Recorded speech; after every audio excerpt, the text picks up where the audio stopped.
राधे कृष्ण दोस्तों। अनेक साधक कहते हैं कि हम भक्ति भजन तो करते हैं तो सत्संग क्यों करें, या जो भक्ति में नए हैं उन्हें सत्संग में ज्यादा बैठने से ऊब आने लगती है।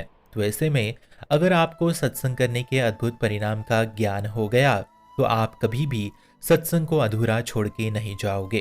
जैसे जैसे आपकी रुचि सत्संग में बढ़ेगी वैसे वैसे सत्संग का अभाव होता जाता है।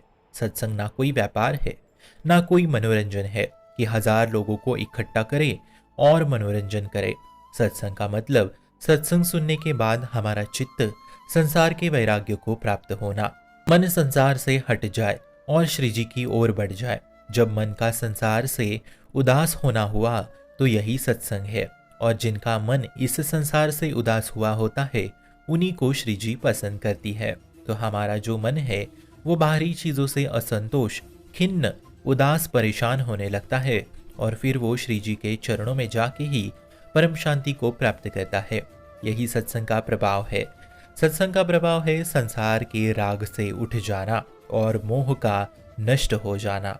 प्रपंच से वैरागी होना ही सत्संग है। एक बार सत्संग में रुचि आ गई तब ये संसार विष के समान लगने लगता है। इस प्रकार जिसका सत्संग घट जाता है उसका हृदय विवेक से प्रादुर्भाव हो जाता है, उसका मोह नष्ट हो जाता है, और मोह नष्ट हुआ तो श्री जी के चरणों को वो चिपक जाता है, से चींटी गुड़ को चिपकती है। दूसरों से प्रपंच की बात करना, संसार में मान सम्मान प्रतिष्ठा की चाह रखना, धन में रुचि रखना, ये सब मोह की चाल होती है। इससे उठने के लिए सत्संग होता है। बहुत धन सम्मान ये सब माया की कृपा होती है, ये सुख नहीं है। जब तक प्रभु ना मिले तब तक साधक को संतोष धारण नहीं करना चाहिए। जब तक प्रभु का साक्षात्कार ना होवे तब तक साधक विश्राम ना करे। हनुमान महाराज जी कहते हैं, राम काज की नहीं बिनु मोहे कहाँ विश्राम। इसलिए हर समय सावधान रह के सत्संग करना चाहिए। हर समय प्रभु के चिंतन में रहना है ताकि हम माया के दास ना बन जाए, नहीं तो प्रभु का प्रेम नहीं मिलेगा। ऐसी सावधानी रख के सत्संग के प्रभाव से, विवेक के प्रभाव से मोह का नाश होगा, और जब तक मोह है तब तक प्रभु के चरणों का आनंद नहीं मिल सकता।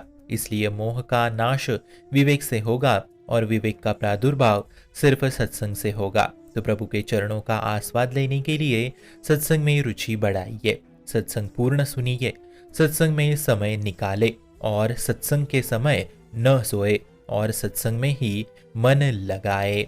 इस तरीके से अगर आप चलोगे तो आप देखेंगे कि आप में बहुत ही जल्द बदलाव नजर आएंगे। शुभम भवतु कल्याणमोस्तु।